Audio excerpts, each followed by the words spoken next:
السلام علیکم ورحمۃ اللہ وبرکاتہ۔ عزیز طلبہ، اللہ تعالیٰ کی ذات سے امید ہے کہ آپ سب خیریت سے ہوں گے اور آپ نے گزشتہ سبق سن لیا ہوگا اور سمجھ لیا ہوگا۔ اور کل ہم نے جو سبق پڑھا تھا وہ حاذا اور حاذہ ہی کے متعلق تھا، اور آج ہم سبق پڑھیں گے ذالکہ کے متعلق۔ ذالکہ یہ بھی اس میں اشارہ ہے، جیسے یہاں ذکر کیا ہے، اور یہ بعید کے لیے آتا ہے، دور کے لیے آتا ہے۔ جیسے کوئی آدمی دور ہو تو وہاں کہا جاتا ہے ذالکہ رجل، ایک مسجد ہو، دور مسجد کو کہا جاتا ہے ذالکہ مسجد۔ تو جب دور کے لیے کوئی چیز بتانی ہو تو کہا جاتا ہے ذالکہ، دور کسی چیز کی طرف اشارہ کرنا ہو۔ اور دوسرا میں نے یہاں لکھا ہے ذاکہ، یہ قریب درمیان میں، یعنی کوئی بہت زیادہ دور بھی نہ ہو زیادہ قریب بھی نہ ہو، تو وہاں کے لیے آتا ہے۔ لیکن چونکہ یہ قرآن اور حدیث میں بہت کم کہیں آیا ہے، اس وجہ سے اس کو میں نے ذکر نہیں کیا، ہماری زیادہ تر ذالکہ کے متعلق ہوگی۔ عزیز طلبہ، اب یہ دیکھ رہے ہیں کہ جو میں نے اس کی مثالیں لکھی ہیں یہ قرآن مجید سے دیکھ کر لکھی ہیں ساری کی ساری، اور یہ قرآن مجید میں 270 مرتبہ یہ لفظ قرآن میں آیا ذالکہ، 270 مرتبہ یہ لفظ قرآن میں آیا ہے۔ اور ذالکہ کا معنی ہوتا ہے وہ، اور مذکر کے لیے آتا ہے اور مفرد کے لیے آتا ہے۔ ذالکہ مفرد اور مذکر۔ اب جمع کے لیے کیا آتا ہے، مؤنث کے لیے کیا آتا ہے، وہ ہم آہستہ آہستہ آگے اسباق میں پڑھیں گے۔ اور یہ بعید کے لیے آتا ہے، دور کے لیے آتا ہے۔ تو ذالکہ کا مطلب وہ، جیسے مسجد دور ہو تو ذالکہ مسجد، گھر دور ہو اس کی طرف اشارہ کرنا ہو تو ذالکہ بعید۔ اب قرآن مجید جہاں سے شروع ہوتا ہے وہاں شروع میں ہی سب سے پہلے نمبر پر جہاں سورہ بقرہ شروع ہوتی ہے تو ابتدائی آیات میں ذالک الکتاب لا ریب فیہ، تو اب ذالک الکتاب، ذالک، ایک تو یہ کہ جو ہم نے گزشتہ قاعدہ پڑھا تھا کہ اگر اس میں اشارہ کے بعد فوراً الف لام آ جاتا ہے، جیسے یہاں پر الکتاب میں الف لام ہے، تو یہ پڑھا تھا کہ یہ اس میں اشارہ مشابہ مل کر بات پوری نہیں ہوتی۔ جیسے میں نے کہا تھا ذالکہ کتاب، اس کا مطلب ہوتا ہے یہ کتاب ہے، ذالکہ کتاب، یہ کتاب ہے۔ لیکن جب ذالکہ الکتاب کہہ دیا تو پھر اس کا مطلب یہ نہیں ہوگا کہ یہ کتاب ہے۔ ذالکہ الکتاب کا مطلب ہوتا ہے یہ کتاب۔ اب آپ سوچ رہے ہوں گے کہ ہم نے حاذہ کا ترجمہ بھی یہ کیا تھا اور ذالکہ کا ترجمہ بھی یہ کر رہے ہیں، تو عزیز طلبہ ذالکہ کا ترجمہ یہ نہیں ہوتا، ذالکہ کا ترجمہ ہوتا ہے وہ۔ لیکن آپ دیکھیں گے اکثر جگہ پر یہ لکھا ہوتا ہے کہ ذالکہ کا ترجمہ یہ لکھ دیا جاتا ہے، تو اس کا مطلب یہ نہیں ہے کہ اس کا ترجمہ یہ ہے۔ اب ذالکہ الکتاب، یہ کتاب لا ریب فیہ، جس میں کوئی شک نہیں۔ اب وہ کتاب تو ہمارے ہاتھوں میں ہوتی ہے، قریب ہے، تو اس کے لیے ذالکہ اس کا اشارہ بعید کے لیے کیوں ذکر کیا گیا؟ اس کی وجہ یہ ہے کہ یہ کتاب، یہ اشارہ، یہ ذالکہ کا اشارہ جہاں پر دور ایک چیز کو بتانے کے لیے آتا ہے وہاں پر ایک بہت بڑی چیز کی طرف بھی اشارہ کرنے کے لیے آتا ہے۔ تو اس میں کوئی شک نہیں ہے کہ قرآن مجید سب سے بڑی کتاب ہے، قرآن سے بڑی کوئی کتاب نہیں ہے۔ تو اللہ تعالیٰ قرآن مجید میں ذالک الکتاب، وہ کتاب، یعنی وہ ایسی کتاب لا ریب فیہ، جس میں کوئی شک نہیں ہے۔ اور اسی طرح قرآن مجید میں جہاں بھی کوئی بڑی چیز بیان کی جاتی ہے، اور قرآن مجید میں اکثر ظاہری بات ہے جنت کا ذکر، دوزخ کا ذکر، یعنی کسی کو جنت کی کامیابی مل گئی تو بہت بڑی کامیابی ہے، اگر کسی کو جہنم میں ناکامی کے طور پہ پھینک دیا گیا تو یہ واقعی بہت بڑی ناکامی ہے۔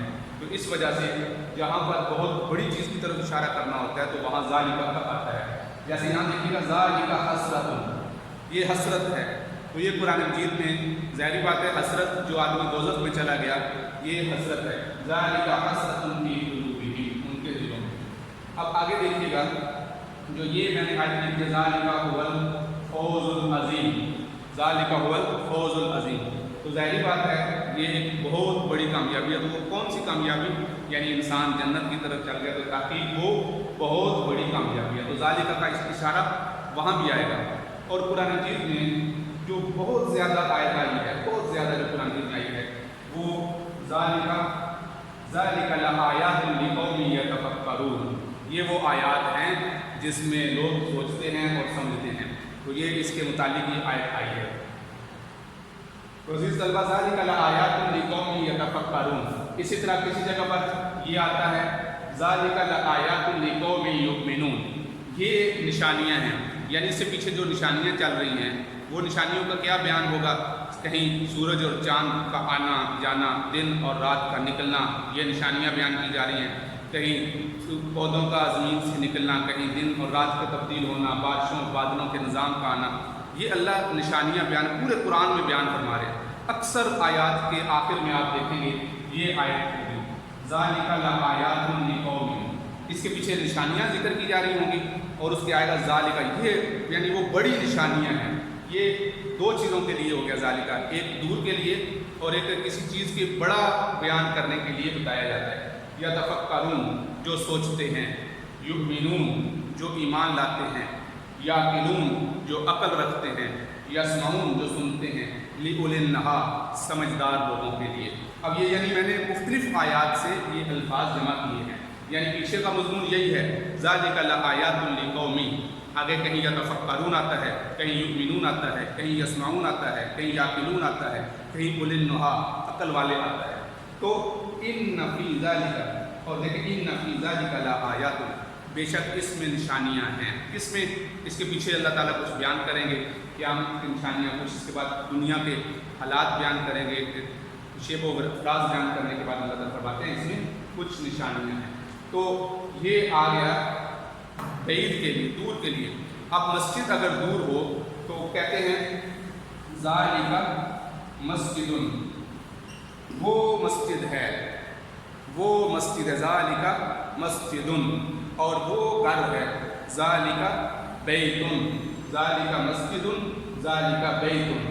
تو عزیز طلبہ، یہ آپ نے تو ایک بات یہ سمجھ لی کہ یہ لفظ قرآن حدیث میں 270 مرتبہ آیا ہے، مفرد کے لیے آتا ہے، مذکر کے لیے آتا ہے اور بعید کے لیے آتا ہے۔ بعید کا مطلب دور سے مراد ایک تو دوری ہے فاصلے کے اعتبار سے، اور ایک ہے مرتبے کے اعتبار سے، کوئی بہت بلند چیز ہو تو اس کے لیے بھی ذالک کا اشارہ آتا ہے، جیسے ذالک الکتاب، یہ وہ کتاب ہے جو مرتبے کے اعتبار سے بہت بلند ہے۔ تو یہ ذالک کا جو اس میں اشارہ ہم نے پڑھا قرآن مجید سے پڑھا۔ اب کچھ مثالیں جو عام فہم اور دوسری مثالیں جو ہیں اس کو ہم ذکر کر لیتے ہیں۔ عزیز طلبہ، اب یہ دیکھیے بیت، گھر، اب وہ گھر ہے تو اس کے شروع میں کیا کہیں گے؟ ذالک، وہ گھر ہے۔ اب وہ میدان ہے، وہ میدان ہے، تو اب آپ کو میدان کی عربی نہیں آتی ہوگی، تو سعید، ذالک سعید، وہ چرپائی ہے۔ اب چرپائی کی عربی آپ کو نہیں آتی ہوگی، ذالک سریر، سریر، سریر، وہ سڑک ہے۔ شارع، ذالک شارع، وہ کون ہے؟ اب یہ اس جملے کی عربی ہم پڑھ چکے ہیں، وہ کون ہے، وہ کون ہے؟ من ذالک، وہ حامد ہے، ذالک حامد، وہ طالب علم ہے، ذالک طالب، ذالک طالب۔ تو عزیز طلبہ، آپ نے اس میں یہ دیکھ لیا کہ یہ ذالک بعید کے لیے آتا ہے اور اس کے ساتھ وہ مسجد ہے۔ اب مسجد کی طرف اگر اشارہ کر کے یہ پوچھنا ہو کہ وہ کیا ہے، مسجد دور ایک مسجد ہے تو کیا اشارہ کیا جائے گا؟ من آئے گا یا ما آئے گا؟ یہ آپ بتا دیں، کیونکہ کل ہم پڑھ چکے ہیں کہ من اور با کا قاعدہ پڑھ چکے ہیں۔ وہ کیا ہے؟ ما ذالک، وہ کیا ہے؟ وہ کون ہے؟ من ذالک، من، ما اور ما اسی طرح اس اشارے کے ساتھ پائیں گے۔ اچھا، یہ کون ہے؟ یہ کون ہے؟ من ھذا، من ھذا، یہ حامد ہے، ھذا حامد، یہ فاطمہ ہے، اس کی عربی کیا بنے گی؟ ھذہ فاطمۃ، قریب کے لیے وہ فاطمہ ہے، اس کی عربی ابھی ہم نے دور کے لیے مونس کا جو اس میں اشارہ آتا ہے وہ نہیں پڑھا۔ یہ حامد ہے، وہ حامد ہے، ذالک حامد۔ تو آپ نے دیکھ لیا کہ یہ اس میں اشارہ مفرد کے لیے آتا ہے، مذکر کے لیے آتا ہے اور بعید کے لیے آتا ہے، اور اس کے ساتھ ساتھ کسی بلند مرتبہ چیز کے بیان کرنے کے لیے، بہت اونچی چیز بیان کرنے کے لیے، تو ظاہری بات ہے جو اللہ تعالیٰ نے نظام بنایا اور یہ جو نظام چلا رہے ہیں یہ بہت عظیم چیزیں ہیں۔ دن کو رات میں بدلنا، رات کو دن میں بدلنا، حالات کا تبدیل کرنا، یہ اللہ کی نشانیاں ہیں۔ اللہ تعالیٰ فرماتے ہیں کہ یہ نشانیاں ذالک لآیات، اس میں نشانیاں ہیں۔ اللہ تعالیٰ بیان کرتے ہیں لقوم یتفکرون، لقوم یعقلون، لقوم یسمعون، تو اس طرح کی نشانیاں بیان کی گئی ہیں۔ تو ذالک کا لفظ وہاں آیا ہے۔ تو عزیز طلبہ، آج ہمارا سبق ذالک کے متعلق تھا۔ مجھے امید ہے آپ کو سمجھ آ گئی ہوگی۔ کوئی بھی بات پوچھنی ہو تو بعد میں پوچھ سکتے ہیں۔ السلام علیکم ورحمۃ اللہ وبرکاتہ۔